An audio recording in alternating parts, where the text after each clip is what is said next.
What's up, everybody? Welcome back. If you've been watching my movie reviews, I do appreciate it. To everyone that's watched, who's left a like, please don't be afraid to leave a comment. I know there's been some comments left over, but please, if you've seen the movies, leave your own comment, your opinion on the film. Let's have a conversation. I want to be able to talk. Not a lot's been going on with that. I know my cousin's been responding a lot, so thank you, Mike, for that. Do appreciate it. Today, as you see, it's going to be two-parter, or it's going to be about two movies. I'll be reviewing two movies: The Unbearable Weight of Massive Talent and The Northman. I forgot to do The Unbearable Weight of Massive Talent last week. I didn't get around to it, so I figured I'd just go about it today as I'm here at work. As you see, I'm at work. This is really the only time where I get to do it, because usually when I'm home, after doing my overnights, I'm usually just sleeping and just catching up with other stuff. And then Mondays and Tuesdays, because the weekends I work overnights. Mondays and Tuesdays I work the afternoon, so I'm sleeping and I'm getting ready for work. So I haven't really been. That's pretty much why I'm always here. I get to work early, relax, have my coffee, and then I figured I'll just have this space to do my movie reviews. So that's why I'm like in this environment. So if you're not the type of person that likes to watch video reviews, that's just not glamorous looking or so, I do apologize. But yeah, thank you for watching. If you've been watching, again, I very much appreciate it. And let's get straight to it. I'm going to talk about The Unbearable Weight of Massive Talent first, starring Nicolas Cage, and then Pedro Pascal, which I think I said Andrew Pascal in my latest podcast, the Mixed Image podcast. I might have called him Andrew. Whoops, it's Pedro Pascal. And of course, other actors. And I really enjoyed The Unbearable Weight of Massive Talent with Nicolas Cage. If you don't know much about it, it's basically supposed to be about Nicolas Cage and him wanting to get back into the groove of being, a Hollywood actor, I would guess you could say, or so, or just, well established, more so like he used to be. So he's trying to find, he's trying to get this specific script that he's been reading for, and eventually he doesn't get it. And he has his daughter, and he's going through a divorce. And his daughter, she, he loves her, but he seems to put his work first. It seems to her, at least, for her, it's like it's all about your work, what you want, not what I want. So there's that little thing there. But basically, he just wants to get, like, he misses it. He wants to get back into the groove of things. Now, as far as how closely associated the film is about his personal, actual, real life, I don't think it's so much close in that, because again, I don't know if that whole ordeal with the wife that he's divorcing in the film, and we're going to do divorce with, and the child. I don't know how much of that is in correlation to his real life. So just go in knowing that it's about Nicolas Cage. In a way, it's about Nicolas Cage, and that it's not necessarily the actual truth about his life, but just a film starring Nicolas Cage, in a movie about Nicolas Cage, and all that nonsense. Well, not nonsense, but, just all that confusing, I guess you can say, aspects about it. But it's not necessarily an autobiography or a biography, real life of his. Just, there's things included. I hope that made sense, because it was a little bit confusing to get it straight, forward into that aspect. But anyways, it's Nicolas Cage. If you know Nicolas Cage, he does a lot of streaming videos, and he chooses a lot of roles. He just does a lot of anything, which is great. I think he's he does what he loves. You can tell he loves acting, and people be like, oh, he just does anything. And it's like, listen, the man's making his money. I believe he got himself out of debt, doing these roles, and I wish I can be able to do that myself. Other than just the independent films that I do, which I love doing, but to be able to do more mainstream in Hollywood would be cool. But I really enjoyed it. It's great to see Nicolas Cage back on the big screen. It's a very funny movie. Pedro Pascal is awesome. If you don't know who that is, he was in Game of Thrones. Recently, he's the Mandalorian. He's done a lot of roles. I think The Bubble on Netflix, which I didn't review, he was in that. It's funny. If you haven't seen The Bubble, again, check that out. It's one of those, I'm going to watch Netflix, because I don't really care for Netflix much, but it's one of those things that I did see, and I really enjoyed it. It was funny. But he's a great actor. Pedro Pascal, I never, it's never a miss with him. I really enjoyed watching him on the big screen. Excuse me, I'm going to clean my nose. I'm getting better. I was a little, congested last week. But, yeah. Anyways, Pedro Pascal's in it. He's awesome. But Nicolas Cage. He's Nicolas Cage, and it's just great to get that energy from him again and see him on the big screen. And it's one of those films where I knew how it was gonna end, and it ended the way I thought it was gonna end. However, a lot of the things that happened with the film up to the ending, I was like, so did all this happen for real? And then this ending happened, or was just the concept of what was happening, and we see it as what it is in the end product of the movie, and so what transpires. And basically, and I forget this is a spoiler review, so I guess I could say it. Basically, it ends where they're watching a movie, basically of what had happened till that point. They're in the theater watching it, because at one point, he's rescuing his wife and his daughter, and all of a sudden, his daughter is a different actress, and the wife is played by Demi Moore, who wasn't, the wife they was divorcing throughout the whole movie. So I was a little confused as to what the heck was happening, and then it cuts to they were watching the film.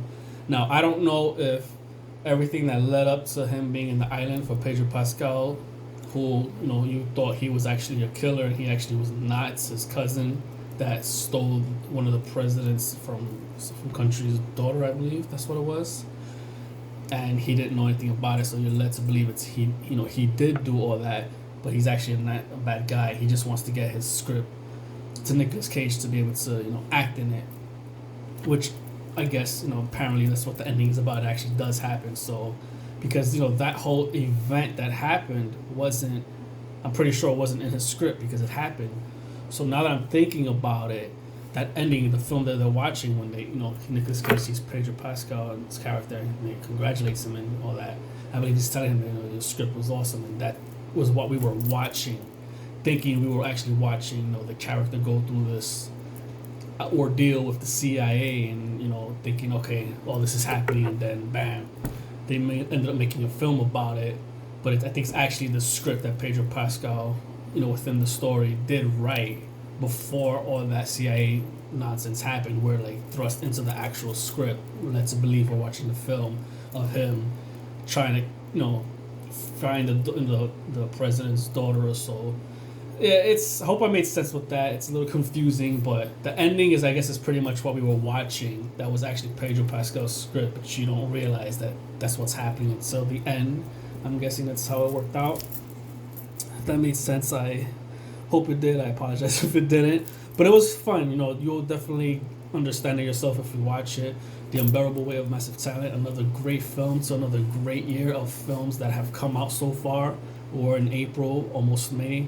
So, again, Everything Everywhere All at Once is my top.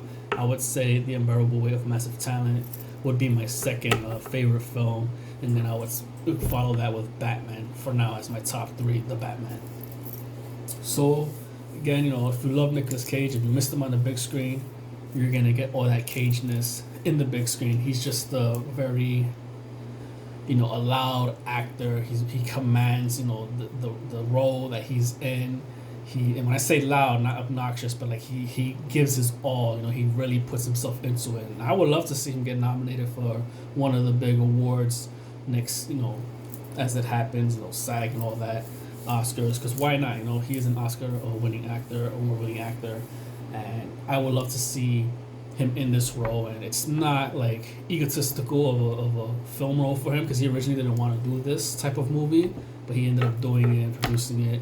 And it's not out of the realm of what actors have done. I know being John Malkovich did a movie where he's himself, but I'm pretty sure there are things within the movie that's not based on real life. It's just based on him as a character, as a person, with some elements that are fake or just added for fun, for film. So I'm guessing that's that's pretty much what's happening here with this movie. And I think it would be cool to see that with other actors. Again, I don't think it's a big ego thing. If you've seen these actors a lot in film, I feel like it's more warranted to actors who have done a lot of movies, that they'll just play themselves and whatnot. I think that's cool. So yeah, I definitely recommend The Unbearable Weight of Massive Talent. Big thumbs up on that. Also, another spoiler movie review, as I've mentioned. There'll be 2 movies, as you see in the title. The Northman. I really enjoyed it. My cousin saw it, I think 2 weeks ago, and he was insistent on me seeing it. And originally, I didn't care to see it, but I figured I do love stuff like that, Viking, Norse mythology, and all that stuff, all that fantastical element in the worlds based on the past and whatnot. I enjoy movies like that, so I ended up seeing it, and I really enjoyed it. It stars Alexander Skarsgård, you have Ethan Hawke, Nicole Kidman, many actors. They're all great in the film, and I enjoyed it. It was your typical, I'm gonna come back and avenge you, mom and dad. Get my revenge, or rather, get my revenge from my father and save my mother, who was captured by her brother-in-law, who happened to be a bastard son, as it's called. So I guess he's half breed to the Alexander Skarsgård's father's. He's the half brother. So his uncle pretty much betrayed his father and stole the mom, and it was cool. You got some Norse mythology elements in it, and I liked it. Again, but it was your typical, I'm gonna come back and reclaim, or try to reclaim, what is owed to me, and get revenge for my father and save my mother. But within that, there is a twist in that the mother actually was in on it, and she made it seem like she got captured. She was laughing because her brother-in-law has her going away. She said she was laughing, but she actually conspired to kill the father because she's like, he didn't love me. He loved his whores, and I was just chosen because of blah blah blah. That's why he wed me. And she had the brother-in-law kill Alexander Skarsgård's father, and then she married the brother-in-law, had kids with him because she's like, he loves me more. And then when Alexander Skarsgård, tells her what he originally wanted to do, and she's like, nah, whatever, I don't care. She eventually seduces him to try to you can wed me, and I could be your queen. And it's like, hey mom, you're my mom. So, it was. I guess it's not out of the realm of back in the days of how that stuff happens, But, they did add some elements of Norse mythology, like the whole sword. You need a specific sword that you can only open in the night, and you use that sword to feed on killing the king's that guy, his brothers, his uncles, people, the soldiers kill them, and eventually you'll kill him at Hell's Gate, which is like a volcanic spot. I don't know if all of that prophesied for him was actual as is supposed to be, because when he gets the sword, he's fighting this undead Viking, but then after he beats the undead Viking, it's like his character's in front of the dead body that he was eventually fighting. It's just sitting in the throne, and he grabs the sword. So I don't know if it's more of a mental thing, or these things are actually happening, but it's one of those films where it's mythology. They do that a lot with these type of films, even with the Green I think the Green Soldier or something like that, for example. I forget what that film was. The Green Knight. These things, it's meant to look like it happened, but it didn't happen. Well, that was actually magic, so it did happen. But anyways, it's one of those films where, did he actually fight this guy, or was that just a mental thing? Undead, and, the sword, he can only use it at night. He couldn't take it off the shelf, but was that really because he can't use it in the morning? He tried to use it, so it's one of those. But I really enjoyed it. They did incorporate Norse mythology. I did read that Alexander Skarsgård always wanted to do something with Vikings and stuff, and he finally got to do it. So kudos to him. He did produce it as well, and it was fun. I really enjoyed it. I wanted to take my pops to see it, but I didn't bother with them to go with him. I went by myself. I'll definitely own it on Blu-ray. I haven't really been buying as much as I used to with Blu-ray, but that's something I'll definitely own and can have them check it out. I liked it. I thought it was cool. Nothing crazy. Again, it's your typical I'll come back and avenge and get my revenge and all that. I feel like I've seen that type of movie, to be honest. Everything I saw, it has its differences and its twists, but I feel like I've seen it. But I mean, it's not a bad movie. It's visually stunning. It's beautiful. It's a great film. For that world, for that aspect. If you like stuff like that, Norse mythology, I think you'll enjoy it. So I do recommend that. Also, I would say there was a film I saw recently, I think on Netflix, that I think it was The Bubble. That's why I had brought it up If you haven't seen The Bubble, I'll just say check that out. I'm not going to go into the review on that, but it's a fun comedy. I might have mentioned it previously from a different review, and I don't remember, but that was something that I did see on Netflix, so I'll just say go check that out. But yeah, The Unbearable Weight of Massive Talent, you have The Northman, check those films out. Everything Everywhere All at Once is out, check that out. Like, there's a lot of great films right now that's out that if you're not sure what you want to watch, I would say watch all of them. Or if you're like, you want to do something, you want to go to the movies, but you don't know what to watch, any of those 3 films is not a bad decision. But next week we have Doctor Strange in the Multiverse of Madness, so that's another film that's coming out that I think is going to be awesome.